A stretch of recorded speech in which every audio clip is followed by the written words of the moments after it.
اعوذ باللہ من الشیطان الرجیم بسم اللہ الرحمن الرحیم الا بذکر اللہ تطمئن القلوب صدق اللہ العظیم وصدق رسولہ النبی الکریم ان اللہ وملائکتہ یصلون علی النبی یا ایہا الذین آمنوا صلوا علیہ وسلموا تسلیما اللہم صل علی سیدنا و مولانا محمد معدن الجود والکرم وآلہ وصحبہ وبارک وسلم۔ تمام تعریفیں حمد و ثنا اللہ تعالی جل جلالہ کے لیے۔ زاں بعد درود و سلام نبی اکرم نور مجسم شفیع معظم احمد مجتبی جناب حضرت محمد مصطفیٰ صلی اللہ تعالی علیہ وسلم کی ذات والا صفات کے لیے حمد و صلات کے بعد قرآن مجید نے ارشاد فرمایا الا بذکر اللہ تطمئن القلوب، فرمایا خبردار ہو جاؤ اللہ کے ذکر میں ہی دلوں کا اطمینان ہے، اللہ کے ذکر میں دلوں کا چین ہے۔ لوگ بہت سارا مال، بہت ساری دولت، بہت ساری عقل اور بہت سارا شعور ہونے کے باوجود بے سکون ہیں۔ جس چیز نے زمانے کو تکلیف میں مبتلا کر دیا ہے اور جو چیز ڈھونڈنے سے نہیں ملتی وہ اطمینان ہے، وہ قرار ہے۔ لوگ بھیک مانگتے ہیں، منت کرتے ہیں، دہائی دیتے ہیں کہ کہیں سے سکون کی دولت مل جائے، لیکن وہ میسر نہیں آ رہی۔ بڑے بڑے لوگ ہیں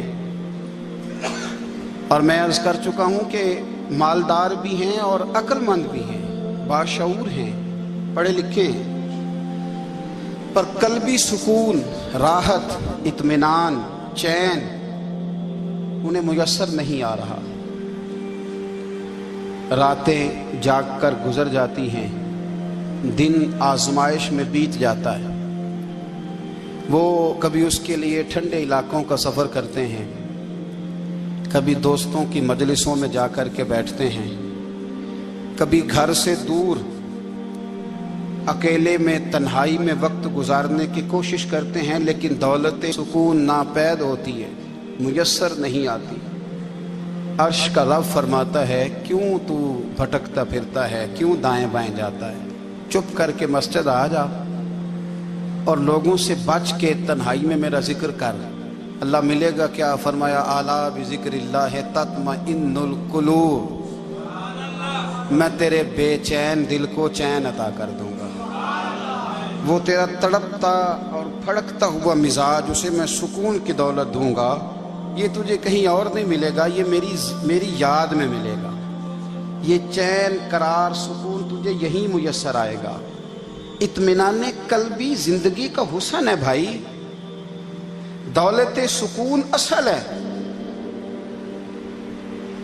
بڑے ٹھنڈے کمرے میں کچھ لوگوں کو نیند نہیں آتی، اور داتا صاحب رحمۃ اللہ علیہ آپ جائیں تو دونوں سڑکوں کے بیچ جو فٹ پاتھ ہے نا، اس پہ بھی کچھ لوگ سوئے ہوتے ہیں۔ ادھر سے بھی گاڑیاں گزرتی ہیں، ادھر سے بھی گاڑیاں گزرتی ہیں، لیکن بس نیند ہے نا، اللہ کا فضل ہے، اس نے دے دی ہے، آنے والوں کو آ گئی ہے۔ اطمینان قلبی، میرا معاشرہ بے سکون ہے، بے قرار ہے۔ مجھے کچھ لوگ کہتے ہیں جی میں آج کل بڑا بور ہو رہا ہوں، تو میں کہتا ہوں یار ہمیں تو ٹائم ہی نہیں ملا آج تک بور ہونے کا، نہیں وقت ہی نہیں اتنا میسر آیا، کون سا ٹائم نکالے جس میں بندہ بور ہو۔ وہ تو ہے کہ انسان کچھ فارغ ہو، کہیں اس کے پاس گنجائش ہو تو بور بھی ہو لے۔ کیسے بور ہو لیتے ہو؟ یہ کیا ہوتا ہے بور ہونا؟ زندگی میں اتنا وقت ہی کہاں ہے کہ انسان بور ہوتا پھرے اور یہ تصور بناتا پھرے کہ میں بڑی آزمائش میں ہوں، تو میں بڑے بور ہو رہا ہوں، تو میں بڑی تکلیف میں ہوں۔ تو وقت بہت زیادہ ہے ہمارے پاس، لایانی کاموں میں ضائع بڑا ہوتا ہے، تو ہم بور ہوتے ہیں، پریشان ہوتے ہیں۔ اللہ فرماتے ہیں یہ جو میری یاد ہے نا، لیکن اس کا بھی ایک طریقہ ہے یاد کا، اس طریقے سے اگر میرے رسول کریم علیہ السلام نے فرمایا اللہ کا ذکر اس طرح کرنا کہ دیکھنے والا تمہیں دیوانہ سمجھے۔ لوگ سمجھیں کہ کوئی مجنون ہے، کوئی جنونی ہے، کوئی پاگل ہے۔ یہاں اللہ تعالیٰ معاف کرے، آپ ذکر کی مجلس چھیڑیں، آپ نعت شریف کی مجلس چھیڑیں تو بہت سارے لوگ پروفیسر بن جاتے ہیں، وہ ساری نہیں ہلاتے، ان کی زبانی حرکت میں نہیں آتی۔ حالانکہ رب کریم کا ذکر اس طرح کرو کہ دیکھنے والا تمہیں دیوانہ سمجھے، کہیں اور کھونے کی ضرورت ہی نہیں۔ میرے حبیب گویا ہمیں فرماتے ہیں تو رب کے ذکر میں اس طرح کھو جا کہ تجھے دنیا کا خیال ہی نہ رہے، تجھے پھر دنیا کی ہوش نہ رہے۔ لیکن اگر نماز میں بھی خیال غیر آئے، ذکر میں بھی توجہ کہیں اور ہو، زندگی میں وہ عجیب لمحہ تھا، وہ میرے ساتھ تھا اور میں تنہا تھا۔ اگر ماحول یہ ہو کہ آپ کہیں جسم کے ساتھ تو موجود ہوں، روح موجود نہ ہو، تو پھر لذت ذکر بھی میسر نہیں آتی، پھر کیف نہیں حاصل ہوتا۔ یاد رکھیں کہ اس طرح کھو کے رب کی یاد، کہاں سے کیف آئے؟ الجھ ہی بڑا گئے ہیں۔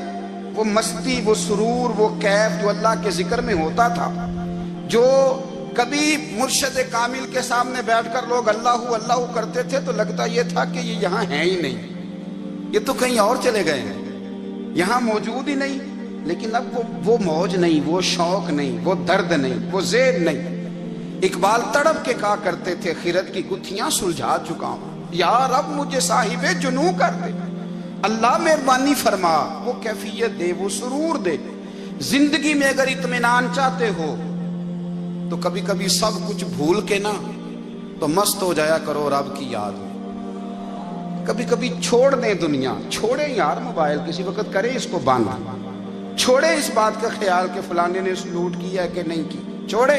حضرت باجزید بستامی رحمت اللہ تعالیٰ علیہ فرماتے ہیں میں نے اعتکاف کبھی اپنی مسجد میں نہیں کیا، یہ کہ سارے ہی ہاتھ چومنے والے، سارے ہی پیار کرنے والے۔ فرماتے میں جب اعتکاف کرتا تھا تو میں بستام سے دور نکل جاتا تھا جہاں کوئی مجھے جاننے والا نہ ہو۔ اٹھ بھلیا چلو تھے وسیے جتھے وس دینی سارے ینے، نہ کوئی ساڈی ذات پچھانے تے نہ کوئی سانو مننے، چل ادھر چلیں۔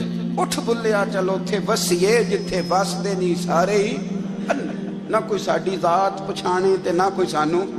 اتنا شوق ہے سلوٹ کرانے کا، اتنا شوق ہے تعارف کرانے کا، اتنا شوق ہے اپنا بتانے کا، تو یہ چیز غلبہ کر جاتی ہے، پھر نام رہ جاتا ہے، روح نہیں رہتی، پھر وجود رہ جاتا ہے، پھر باطن کی کیفیت نہیں رہتی۔ خدا را اپنے آپ کو بے چین نہ کرو، بے قرار نہ کرو، بے سکون نہ کرو، رب کی یاد میں آ جاؤ، درود و سلام میں آ جاؤ، نعت کے حسن میں آؤ، تلاوت کی دنیا میں آؤ، سجدوں کے نور میں آؤ۔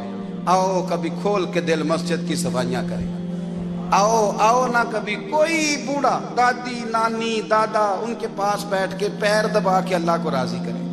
یہ کیف والی جگہ ہیں، یہ سرور والی جگہ۔ اتنی بے چین ہماری زندگی ہے، بے قرار ہے، تڑپتے ہوئے لوگ، لڑتے ہوئے لوگ، ایسے لگتا ہے اب ایک دوسرے کا گریبان تھام لیں گے، بے قرار، بے چین۔ کسی کو انتظار کا کہا جائے نا کہ 10-20 منٹ کسی کا انتظار کرو، تو بعض لوگ مجھے ایسے لگتا ہے جیسے ان کا کلیجہ پھٹ جائے گا، ڈاکٹر کے انتظار میں بیٹھے ہیں تو بڑے پریشان ہیں۔ کسی کو ملنے گئے ہیں کو آدھا گھنٹہ بیٹھنا پڑ گیا تو بڑی دقت میں ہیں۔ اپنے آپ کو سکون دیں۔ آپ یقین کریں بڑا مزہ آتا ہے، کبھی کسی کا انتظار کرنا پڑے تو 2-4 تسبیح درود شریف پڑھی جاتی ہے، یعنی ذوق بن جاتا ہے کہ چلو اللہ نے موقع دیا ہے، کوئی سرکار کو یاد کر لیں، تنہائی مل گئی۔ ہمارا مزاج جس سختی کا شکار ہے، وہ سختی آہستہ آہستہ ہمیں زیادہ آزمائش میں ڈال گئی۔ تو میرے بھائی زندگی میں اطمینان حسن ہے، اور وہ سب سے زیادہ اللہ کی یاد میں ملتا ہے، وہ سب سے زیادہ رب کریم کے ذکر میں۔ سب سے زیادہ جو چاہتا ہے نا دل ٹھنڈا رہے، زبان میٹھی رہے، وہ مدینے والے محبوب پہ درود و سلام پڑھا کرے، وہ حضور پہ درود و سلام پڑھا کرے، زبان میٹھی رہے گی۔ میرا ذاتی تجربہ ہے کہ جو آدمی اپنے اخلاق سنوارنا چاہے وہ حضور پہ درود شریف پڑھے، جو اپنے اخلاق سنوارنا چاہے، طبیعت کو ٹھنڈا رکھنا چاہے، وہ درود شریف پڑھے، اس کا دل سکون میں آئے گا۔ کچھ کام اور ہیں زندگی میں اطمینان کے لیے، ان کا ہونا بھی بڑا ضروری ہے۔ سب سے پہلے اگر آپ چاہتے ہیں نا زندگی میں سکون ہو تو حقیقتوں کا سامنا کرنا سیکھیں۔ آپ جو ہیں وہ رہنا سیکھیں، جو آپ نہیں ہیں وہ بننے کی کوشش نہ کریں۔ حقیقت کا سامنا کرو گے تو زندگی اطمینان میں آ جائے گی۔ ہم نے نا بہانے بنا لیے ہیں، ہیلے بنا لیے، جھوٹ کے سہارے اپنے آپ کو اونچا کر لیا۔ ایک آدمی سے کہا جاتا ہے تو رشوت نہ لے، تو کہتا ہے میں غریبوں سے نہیں لیتا۔ تو میرا سوال یہ ہے کہ امیروں کا حساب لینے کی اللہ نے تیری ڈیوٹی لگائی ہے، تیرے ذمہ لگایا ہے کہ تو امیروں کا حساب کر، تمہیں کیا ضرورت پڑی ہے؟ ہم نا بہانہ کرتے ہیں، رشوت لینے والے کا الگ بہانہ ہے اور سفارش والے کا الگ بہانہ ہے۔ حقیقت کا سامنا کریں، حقیقت کا۔ جو میرے ذمہ داریاں ہیں وہ میں نے پوری کر لی، جو آپ کی ذمہ داریاں ہیں وہ آپ جان نہ چھڑائیں، حقیقت پسند بنیں۔ میرے رسول کریم، پھر پڑھیے درود شریف صلی اللہ تعالی علیہ وسلم۔ حضور صلی اللہ علیہ وسلم نے فرمایا کہ میری بیٹی سیدہ فاطمہ الزہرا رضی اللہ تعالی عنہا صرف جنتی نہیں، جنتی عورتوں کی سردار ہے۔ لیکن حضور نے یہ بھی فرمایا کہ فاطمہ یہ خیال رکھنا اگر اللہ نے حساب پوچھا تو حساب تم نے خود دینا ہے۔ حقیقت کی طرف توجہ کرائی حضور نے، وہ صرف جنتی نہیں، جنتی عورتوں کی سردار ہیں، پر حقیقت کی جانب توجہ۔ میں حقیقت یہ ہے کہ اگر مالک نے حساب پوچھا تو اس کی تیاری بھی کرنی ہے۔ دیکھیں نا، ہمیں کچھ یقین نہیں، اللہ معاف کرے کہ ہمارا حساب کیسا ہوگا، لیکن کتنے آزاد ہیں۔ یعنی بڑی دلیری سے بندے کہتے ہیں فجر نہیں پڑھتا جی، 3 پڑھتا ہوں جی، شاہ رہ جاتی ہے جی، کپڑے صاف، بڑی دلیری سے۔ اور سیدہ فاطمہ الزہرا نے ساری رات مصلی باز رکھا ہے، حالانکہ انہیں یقین تھا کہ رب مجھے بغیر حساب کتاب جنت دے گا۔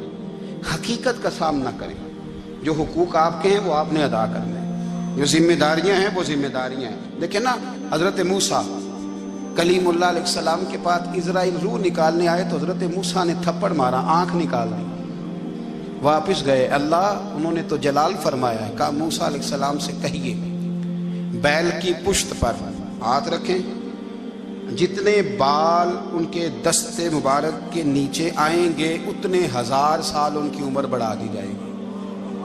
یعنی میرے کان میں کوئی بتا دے کہ جناب 60 سال بڑھ گئی، یا آپ کے کان میں کوئی کہہ دے تو خوشی ہوتی ہے کہ نہیں؟ لیکن یہ حقیقت پسندی نہیں، اس لیے کہ 60 بھی گزر جائیں گے، 70 بھی، یہ حقیقت نہیں۔ حضرت موسیٰ کلیم، چلے میں مثال دیتا ہوں، سمجھ لے 10 بال، حالانکہ بہت زیادہ آتے ہوں گے، 10 بال اگر حضرت موسیٰ کے ہاتھ کے نیچے آئے تو 10,000 سال تو عمر بڑھ گئی نا۔ 10 یعنی 10 سال نہیں، 10 100 نہیں، 10 بہت زیادہ تھی نا۔ حضرت موسیٰ کلیم اللہ علیہ السلام سے آ کے عرض کیا گیا، حضور بیل کی پشت پر ہاتھ رکھیں، جتنے آپ کے ہاتھ کے نیچے بال آئیں گے اتنے 1000 سال عمر بڑھ جائے گی۔ تو حضرت موسیٰ نے حقیقت پسندی والی بات کی، فرمایا پھر کیا ہوگا؟ 10,000 سال کے بعد پھر کیا ہوگا؟ کہا حضور جانا تو پھر بھی ہے، فرمایا پھر ابھی چلتے ہیں۔ اگر جانا ہے نا، جانا ہے تو پھر، اگر جانا ہے تو پھر ابھی۔ اور سجنوں، اگر نماز پڑھنی ہے تو ابھی کیوں نہیں؟ اگر داڑھی رکھنی ہے تو پھر رمضان کا انتظار کیوں کریں، ابھی کیوں نہیں؟ اگر سچ بولنا ہے تو پھر، اگر رزق حلال کھانا ہے تو پھر انتظار کا ہے گا۔ حقیقت ہوتی ہے، بہانہ ہوتا ہے، حقیقت چھپ نہیں سکتی بناوٹ کے اصولوں سے، کیونکہ خوشبو آ نہیں سکتی کبھی کاغذ کے پھولوں سے۔ یہ بات یاد رکھیں۔ اگر جانا ہے تو حضرت کلیم فرمانے لگے پھر 10,000 سال کے بعد بھی جانا ہے، تو آج بھی ہمیں بے قراری زندگی میں اس لیے کہ ہم حقیقت پسند نہیں، ہم بہانوں میں، ہم ہواؤں میں جیتے ہیں، ہواؤں میں، خیالات میں زندگی گزارتے ہیں۔ بڑا ٹائم پڑا ہے، مثلاً کتنا میرے رسول کریم صلی اللہ تعالی علیہ وآلہ وسلم نے ایک دن صحابہ سے فرمایا تمہیں حیا نہیں آتی؟ حضور کیا ہوا؟ فرمایا وہ والے مکان بناتے ہو جن میں تم رہ نہیں سکتے، وہ والا مال جمع کرتے ہو جو کھا نہیں سکتے، حیا نہیں آتی؟ عرض کی حضور حکم کریں تو محبوب فرمانے لگے جوتے کا ایک تسمہ بند کرتا ہوں تو سوچتا ہوں دوسرا بند کرنے سے پہلے موت آ جائے گی، ایک سانس اندر جاتی ہے تو دوسرا آنے سے پہلے میں یاد کرتا ہوں کہ مجھے دنیا سے جانا ہے۔ تمہیں حیا نہیں آتی؟ وہ مکان بناتے ہو جن میں رہ ہی نہیں سکتے، وہ مال جمع کرتے ہو جو کھا۔ حقیقت پسند نہیں بھائی ہم۔ بہت سارے لوگ ہیں بڑی باتیں سناتے ہیں، بڑی میں کہتا ہوں اصل میں نا زیادہ باتیں سنا کے نا بیچارہ اپنے آپ کو مطمئن کرنا چاہتا ہے، اصل بات یہ ہے کہ اندر سے نا ہلا ہوا ہے، کچھ بھی نہیں، بڑا زیادہ ہنستا ہے اور مجھے لگتا ہے کہ کوئی گہرا زخم چھپا رہا ہے۔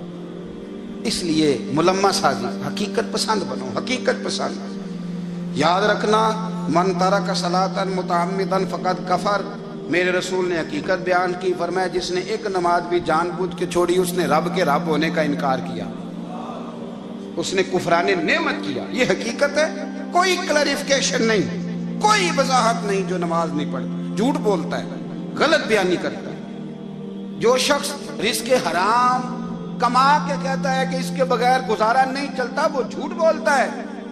اس لیے کہ رب فرماتا ہے جب تجھے پیدا کیا ہے تو تیرا رزق میرے ذمہ ہے۔ اللہ فرماتا ہے کہ لا یکلف اللہ نفسا الا وسعہا، میں کسی پر وہ بوجھ نہیں ڈالتا جو اٹھا نہ سکے۔ نماز فرض کیا، اس کا مطلب ہے ہم پڑھنے کے قابل ہیں، اس نے ہمارے ذمہ داریاں لگائی ہیں، تو مطلب یہ ہے کہ ہم ذمہ داریاں ادا کرنے کے قابل ہیں، ورنہ وہ کہتا ہے میں وہ بوجھ ڈالتا ہی نہیں جو تجھ سے اٹھایا نہ جائے۔ اگر چاہتے ہو کہ زندگی میں اطمینان ملے تو خدا را حقیقت پسند والی زندگی گزارو۔ یہ فضاؤں میں زندہ رہنا، ہواؤں میں، اللہ بڑا معاف کرنے والا ہے، اللہ بڑا کریم ہے، معاف کر دے گا، تو بھئی یہ بات صحابہ کو بھی پتا تھی، یہ اہل بیت کو بھی خبر تھی، تو وہ تو ایک ایک بات کا لحاظ کرتے تھے۔ یہ غوث اعظم کو بھی پتا تھی، یہ ان کے والد کو بھی پتا تھی، جنہوں نے کسی کا ایک سیب کھا لیا تھا تو 12 سال اس کے گھر میں نوکری کرتے رہے، انہیں نہیں پتا تھا اللہ بڑا کریم ہے، معاف کر دے گا، ایک سیب ہی ہے نا۔ تو حقیقت پسندی آپ کو سکون دے گی، اور اگر آپ نے اپنے آپ کو غیر مطمئن کیا ہوا ہے، بات کچھ اور ہے، اور آپ نے اپنے آپ کو ڈال کسی اور طرف لیا ہے، تو پھر آپ کو سکون مل سکتا؟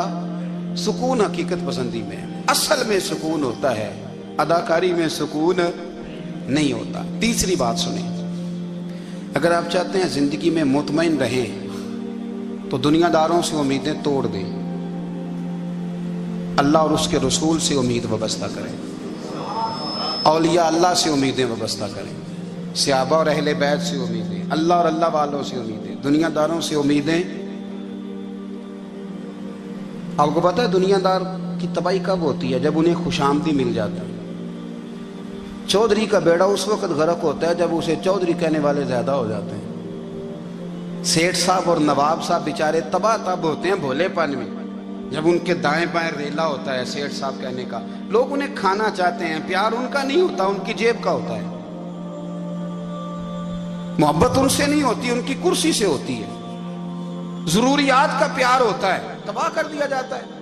ہماری ساری توقعات دنیا داروں سے وابستہ ہو گئی ہیں، ناراض نہ ہونا۔ پیروں نے، مولویوں نے، درویشوں نے، انہوں نے بھی سیٹ رکھے ہوئے ہیں جلسوں کی صدارت کرانے کے لیے، یعنی مذہبی جلسہ ہے، اس میں بہت زبردست پڑھے لکھے صاحب تقوی عالم کا خطاب ہے، اور کی صدارت وہ بندہ کر رہا ہے جس نے عشاء کی نماز بھی نہیں پڑھی، وہ بندہ صدارت کر رہا ہے۔ کیوں؟ اس لیے کہ اس نے لاکھ روپیہ دیا محفل میں۔ خدا را دنیا داروں سے امیدیں چھوڑ دیں، ورنہ آپ کمزور پڑ جائیں گے، آپ کی امیدیں ٹوٹیں گی۔ کتنا کمزور ہے وہ شخص جو 2-4 ہزار کے لیے کسی بندے کی چاپلوسی کرتا ہے، اس کے پیچھے بھاگتا ہے، خوش آمدیں کرتا ہے، تھوڑے سے نوٹوں کے لیے، دکھ سکھ میں کام آئے گا اس کام کے لیے۔ میرے رسول کریم علیہ السلام نے فرمایا جس نے بندوں کو راضی کرتے کرتے رب کو ناراض کر دیا، اس کی دنیا بھی گئی اور آخرت بھی گئی، اور فرمایا جس نے بندوں کی پرواہ نہیں کی، اللہ کو راضی کیا، فرمایا اگر رب راضی ہو گیا تو لوگوں کے دلوں میں بھی محبت پیدا فرما دے گا۔ کیا ضرورت ہے خوش آمد کرنا دنیا داروں کی، سیٹوں کی، نوابوں کی، چاپلو۔ اور میں آپ کو ایک بات بتاؤں، ہوتا پتہ کیا ہے، یہ جو حب جا اور حب با ہوتی ہے نا، اس سے پیٹ نہیں بھرتا۔ آپ کو اگر خوش آمد کرنی ہے تو پھر آپ کو ساری زندگی کرنی ہے۔ پھر ان کو بھی پتہ ہوتا ہے کہ تعلق کس بنیاد پر ہے، اس میں کبھی بھی خلوص پیدا نہیں ہوتا، آپ بے چین رہتے ہیں، بے قرار رہتے ہیں، آپ کو تکلیف رہتی ہے ہمیشہ۔ کبھی بھی دنیا داروں سے امیدیں وابستہ نہ کریں۔ ایک بات سنیں بڑی شاندار، امام غزالی نے لکھی ہے۔ امام غزالی فرماتے ہیں کہ ہارون الرشید نا حج کر کے واپس آیا بغداد میں، تو کونے میں حضرت بہلول دانا بیٹھے تھے، رش بہت تھا، مجمع بڑا تھا، حضرت بہلول دنا بھی سڑک کے کنارے بیٹھے تھے تو سپاہی کہنے لگے یہاں سے اٹھ جاؤ. فرمانے لگے ہارون رشید کی زمین نہیں، زمین میرے رب کی ہے، میں کیوں اٹھوں؟ وہ قریب سے گزرا تو سلام لی. تو آپ نے اس کا پروٹوکول دیکھا تو فرمانے لگے ہارون رشید تجھ سے تگڑے تگڑے موٹے موٹے پروٹوکول میں نے لوگوں کے دیکھے ہیں، اور یہ جو تیرے دائیں بائیں آج تیرے نعرے لگا رہے ہیں یہ پہلے ان لوگوں کے نعرے لگایا کرتے تھے، اور تھوڑا وقت گزرنے دے، جو تیرے بعد آئے گا نا یہ سارے پھر ان کے نعرے بھی لگائیں گے. تو جھوٹ کی دنیا میں زندہ ہے، ان سے تو نے امیدیں وابستہ کی ہیں، یہ کل اس کے نعرے لگائیں گے. اس کے دل پہ بڑا اثر ہوا، گھوڑے سے اتر آیا، آگے کہنے لگا حضور آپ نے مجھے بڑی اچھی نصیحت کی ہے، میرا دل بڑا ٹھنڈا ہوا ہے، میں نے سنا ہے آپ مقروض ہیں، کچھ لوگوں کا قرض، تو مجھے کوئی حکم ہی کر دیں. آپ ہنسنے لگے، فرمانے لگے یار تو بڑا ہی بیوقوف ہے، بڑا ہی بیوقوف ہے تو، میں تجھے نصیحت کر رہا ہوں تو مجھے الجھا رہا ہے، حضور کوئی حکم کر دیں. کیا خوبصورت انداز ہے رب کریم کے بندوں کا. حضرت بہلول دانا فرمانے لگے تیرا رب کون ہے؟ کہا اللہ. تو فرمایا میرا کون ہے؟ کہا اللہ. فرمانے لگے یہ تو نہیں نہ ہو سکتا کہ اللہ ہارون رشید کو دیتا رہے اور بہلول دانا کو بھول ہی جائے.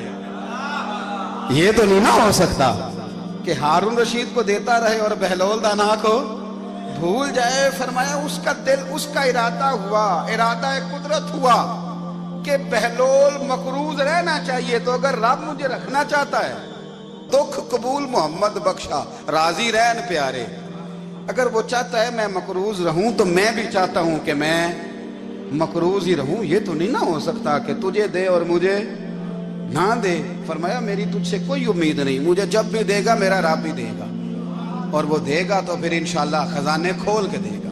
دنیا داروں سے امیدیں وابستہ کرنا، لوگوں کے پیچھے، یہ چھوڑ دیں. آپ بے چین رہیں گے، بے قرار رہیں گے. اللہ والوں سے ضرور امیدیں وابستہ کریں، اس لیے کہ ان کے پاس جو کچھ ہوتا ہے وہ دراصل رب کا ہی ہوتا ہے. لیکن سیٹھوں سے، نوابوں سے، سیاستدانوں سے باز آ جائیں. ہماری بڑی امیدیں وابستہ ہیں. میں اکثر کہتا ہوں جتنے پھیرے نوکری کے لیے دنیا دار کے دروازے پہ لگائے ہیں نا، اس سے کم دفعہ مسجد میں نفل پڑے ہوتے تو رب اتنی بڑی مہربانی فرما دیتا. تیسری بات یہ یاد رکھیں، اگر سکون لینا چاہتے ہیں نا، اگر سکون لینا چاہتے ہو نا تو لوگوں کو ڈسکس کرنا بند کر دو. کس کو اللہ نے کتنے پیسے دیے ہیں وہ جانے اور اللہ جانے، کس کو اللہ نے کتنی گاڑیاں دی ہیں وہ جانے، اور لوگوں کو ڈسکس کرنا. جی یعنی میں ایک جگہ بیٹھا تھا تو ایک صاحب گاڑی والا گزرا، گاڑی میں بیٹھ کے، اس کا پڑوسی تھا، کہندے تھا منہ ہے کار والا. میں کہ وہ تے ہے تاں ہی بیٹھا ہے. تے ہن میں کہ سمجھانا سی نا انہوں، میں کہ توں تے میں حساب لائیے بھی ساڈے کول کوئی نہیں، وہ تے ہے. لیکن نا اللہ نے اسے دی ہے نا، تو اللہ نے چاہا نا وہ کار میں بیٹھے، تو اس نے پھٹے پہ بیٹھ کے یہ تبصرہ کیا کہ منہ ہے کار والا. میں کہ ابھی وہ تے ہے تاں کار ہے. اب مجھے تجھے اندازہ لگانا چاہیے کہ ہم کیا یہ بحث ہے. یعنی اللہ کو چاہیے تھا معاذ اللہ کے پہلے تجھ سے پوچھتا کہ اسے کار دینی ہے کہ نہیں. کیا مطلب فضول بحث ہے. وہ چیز ہمیں اتنا تنگ کرتی ہے، اتنی تکلیف دیتی ہے کہ آپ یقین کریں سارا دن اسی کو ڈسکس کرتے ہیں. سارا دن اس کے پاس گاڑی ہے، اس کے پاس کار ہے، فلانے کا پیسہ 1 نمبر ہے، فلانے کا 2 نمبر ہے، فلانے کا 6 نمبر ہے. اصل بات کے اندر حسد ہے، اس کو نکالو. ایک بات کہنے لگا ہوں، اسے یاد رکھنا. میرے اعلیٰ حضرت رحمۃ اللہ علیہ فرمایا کرتے، حسد کرنے والا بندوں پر اعتراض نہیں کرتا، اللہ پر اعتراض کرتا ہے. وہ کہتا ہے اللہ اسے کیوں دیا ہے، اتنا کیوں دیا ہے، معاذ اللہ وہ اللہ کی تقسیم پر اعتراض کرتا ہے. حسد کرتے ہو بے چین رہو گے. حسد آپ کے دل کو تڑپا کے رکھ دے گا. چھوڑے، اللہ بڑا کریم ہے، جس کو جہاں چاہتا ہے وہاں بٹھا دیتا ہے. آپ قطعاً اس بحث میں نہ پڑے کہ اللہ نے کس کو کتنا دیا ہے، کب دیا ہے، کیوں دیا ہے. وہ بڑا بے نیاز ہے. حسد آپ کو تباہ کرے گا. دنیا میں پہلا گناہ جو ہوا تھا وہ حسد تھا. ابلیس نے حضرت آدم سے حسد کیا، کہنے لگا میں بہتر ہوں، سرداری اس کو مل رہی ہے، یہ تو اللہ کو پتہ ہے نا کس کو دینی ہے. اور دنیا میں پہلا قتل حسد کی وجہ سے ہوا. حابیل قابیل کے درمیان حسد کا معاملہ تھا. خاتون کا نکاح اس سے کیوں ہو رہا ہے، مجھ سے ہونا چاہیے. حسد تباہی کرتا. آپ یقین کریں، یعنی دکاندار کے سامنے دوسری دکان پڑتی ہے اور پریشان ہو جاتا ہے. وہ کہتا ہے میرا کیا بنے گا، لا حول ولا قوت الا باللہ. یعنی تیرا کا خیال ہے کہ تیرے حصے کی روٹی وہ کھا جائے گا؟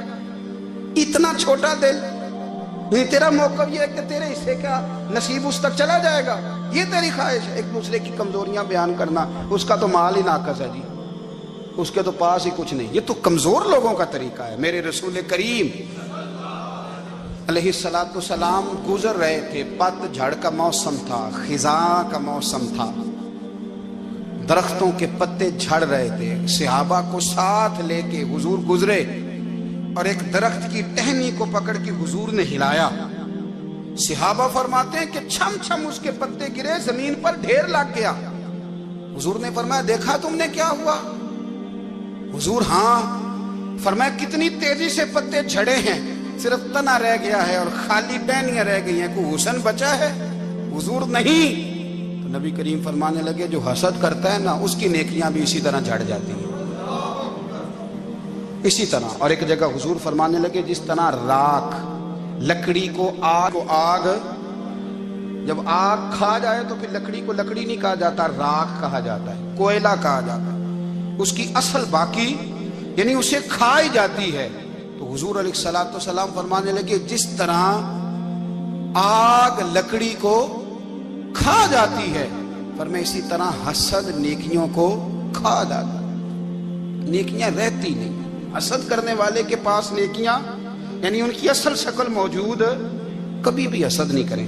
اللہ کی تقسیم ہے، جس کو چاہے جب چاہے جتنا چاہے عطا کرے۔ اور چوتھی بات میرے بھائی، کبھی بھی بغض نہ پیدا کریں۔ بغض والے لوگ بے سکون رہتے ہیں۔ بہت ساری کمزوریاں ہمارے اندر ہوتی ہیں نا، پھر اللہ ہماری روزی تو نہیں نہ بند فرماتا، یہ تو نہیں کہتا کہ زمین سے نکل جاؤ۔ اگر یہی والا معاملہ ہو جو ہمارا ہے کہ شادی پہ اس نے میرے ساتھ برا سلوک کیا تھا، اب ساری زندگی بغض رکھنا ہے۔ اگر یہی معاملہ فرشتے اللہ کی بارگاہ میں کہیں کہ یا اللہ اس نے فلانے دن شراب پی تھی، اب اس کو زمین میں نہیں رہنے دینا، نظام زندگی چلے گا؟ تو اگر اللہ ہمیں معاف کرتا ہے تو ہم بندوں کو معاف کیوں نہیں کرتے؟ آپ یقین کریں اتنی لمبی عداوتیں، اتنا لمبا حسد، اتنا لمبا بغض، اتنا لمبا۔ حدیث میں نے پڑھی، میں حیران رہ گیا۔ میرے نبی کریم علیہ السلام نے فرمایا اپنی بیوی سے کبھی بغض نہ رکھنا، اگر اس کی ایک بات ناپسند ہو تو اسے چھوڑ کے وہ بات دیکھو جو تمہیں پسند ہے۔ میں اس حدیث کو پڑھ کے سوچنے لگا کہ کیا بیوی کا بھی بغض رکھتے ہیں لوگ؟ اب حضور نے کہا ہے تو اس کا مطلب ہے لوگ بیوی کا بغض بھی رکھتے ہیں۔ اب اس پر استدلال کر کے مجھے کہنا پڑے گا کہ سسرال والوں کا بغض بھی رکھتے ہیں، کہنا پڑے گا کہ بھائی کے سسرال والوں سے بھی بغض رکھتے۔ اس حدیث کی روشنی میں سمجھا کہ لوگ بھابھی کا بغض بھی بغض رکھتے ہیں، بغض، ورنہ عادتیں تو ہماری بھی کئی بری ہوتی ہیں۔ اگر عادات ایک وجہ بنے اختلاف کی تو عادتیں تو ہماری بھی کئی بری ہیں، لیکن ہم اپنی بری عادتوں سمیت اپنے آپ سے پیار کرتے ہیں، اور سامنے والے کی ایک بھی عادت بری ہو تو اس سے بغض رکھتے ہیں۔ بغض نہ پیدا کریں۔ میرے نبی پاک علیہ السلام نے فرمایا کچھ چیزیں تمہارے دین کو مونڈ ڈالیں گی، تباہ کر دیں گی، کاٹ دیں گی۔ حضور کون سی؟ فرمایا حسد، تکبر اور بغض، یہ تمہارے دین کو تباہ کر دیں۔ ہم بے چین اس لیے ہیں کہ ہم نے بہت سارے لوگوں کا بغض پالا ہوا ہے، اور ہر فیلڈ میں سیاستدان نے سیاستدان کا، ذاتیات پر اتر کے بات کرتے ہیں، معزز ترین لوگ، تاجر نے تاجر کا، اللہ ماشاءاللہ بعض جگہ پہ اہل علم بھی ایک دوسرے سے عداوت رکھتے ہیں۔ خدا را دل رب کریم کے آنے کا ٹھکانہ ہے، یہ صاف ہوگا تو اس میں رب رسول کے جلوے ہوگے، اگر اس میں عداوت ہو، اس میں بغض ہو، اس میں کینہ ہو، نفاق ہو۔ سنیں میرے رسول کریم حضرت ابو بکر صدیق رضی اللہ تعالیٰ عنہ کہتے ہیں میں رو ہی پڑا۔ مکہ فتح ہوا نا تو اکرمہ بن ابو جہل نے پیغام بھیجا کہ میں نا کلمہ پڑھنے کے لیے آ رہا ہوں۔ وہ بات لمبی ہے، میں موضوع پہ رہنا چاہتا ہوں۔ کہتے ہیں جب وہ آنے لگا نا تو نبی پاک نے ہم سب کو بلایا، ہم حاضر خدمت ہوئے تو حضور فرمانے لگے کہ اس کے باپ نے نا بڑا ظلم کیا ہے ہمارے ساتھ، ابو جہل نے بڑا ستایا ہے، بڑی تکلیف دی ہے۔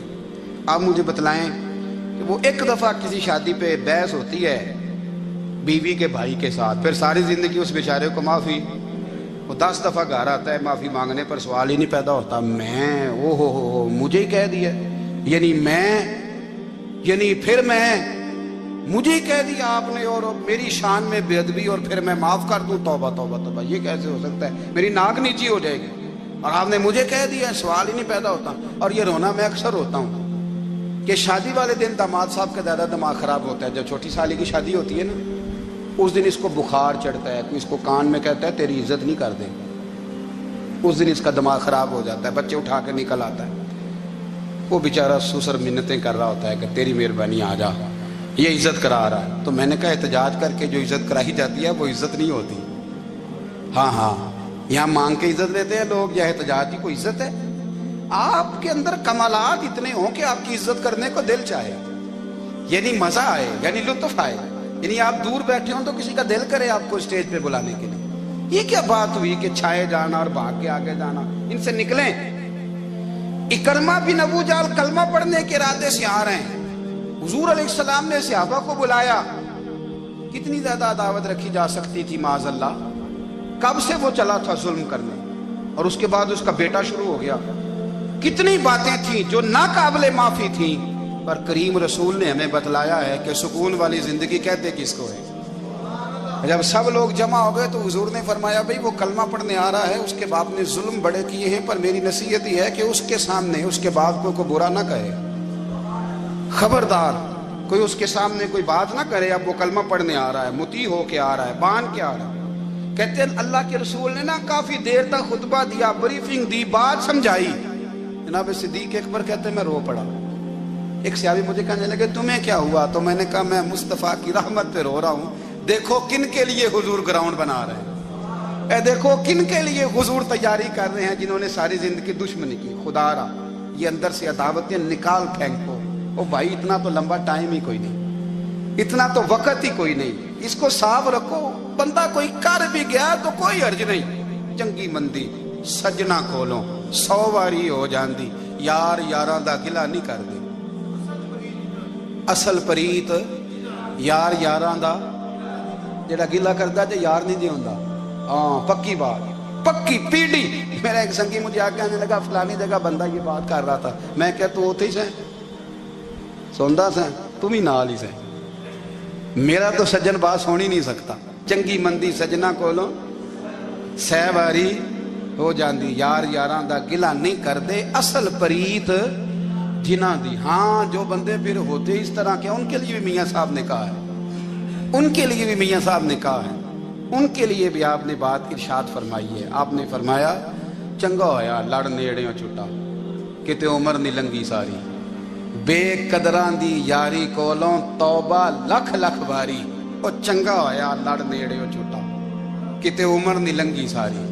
جو اس طرح کا تھا نا شکوے کرنے والا، بغض رکھنے والا، فرمایا بے قدراں دی یاری کولوں توبہ، یعنی لاکھ تے لاکھ کنے ہو گئے، یعنی 2 لاکھ باری توبہ کی تھی انہوں نے، گنی نہیں جا سکتی جتنی میاں صاحب نے توبہ کر دی۔ بے قدرے دوست، بے قدراں دی یاری کولوں توبہ لکھ لکھ باری، چنگا ہویا لڑ نیڑیوں چھٹا، کتے عمر نہیں لنگی ساری۔ تو مہربانی کریں، ایک تو اگر آپ مطمئن رہنا چاہتے ہیں تو کبھی کبھی نا مست ہو کے ذکر الہی کریں، مست ہو، وہ والا ذکر نہیں جس میں آپ موبائل بھی دیکھ رہے ہیں اور کہانیاں بھی۔ میرے سامنے کو بندہ جمعے والے دن یا تقریر کے درمیان تسبیح لے کے بیٹھ جائے تو میں اس سے پوچھتا ہوں تو دو کام ایک ٹائم جگہ میں پہ کرنا ہے؟ میری بھی بات سن رہے ہو، تسبیح پڑھی تو ممکن ہی نہیں۔ تسبیح تو تسبیح ہے، جب وہ ہوگی تو پھر کوئی اور کام سوال ہی نہیں پیدا ہو۔ ایک تو ذکر کریں محو ہو، دوسری بات حقیقت کا سامنا کریں۔ آپ اگر مطمئن رہنا چاہتے ہیں تو حقیقت پسند بنیں۔ تیسری بات حسد چھوڑ دیں، دوسروں کو ڈسکس کرنا چھوڑ دیں۔ آپ یہ دیکھیں کہ اللہ نے مجھے کیا کچھ دیا، اس پہ راضی رہیں۔ اور چوتھی بات عداوت چھوڑ دیں، سینے میں کینہ چھوڑ دیں۔ آپ کی زندگی مطمئن ہو جائے گی، آپ خوشحال رہیں گے۔ وہ جو آپ لفظ کہتے ہیں نا کہ میں بور ہوں، میں پریشان ہوں، اس سے آپ نکل آئیں گے۔ اللہ ہمیں محبوب کی غلامی میں زندہ رکھے، غلام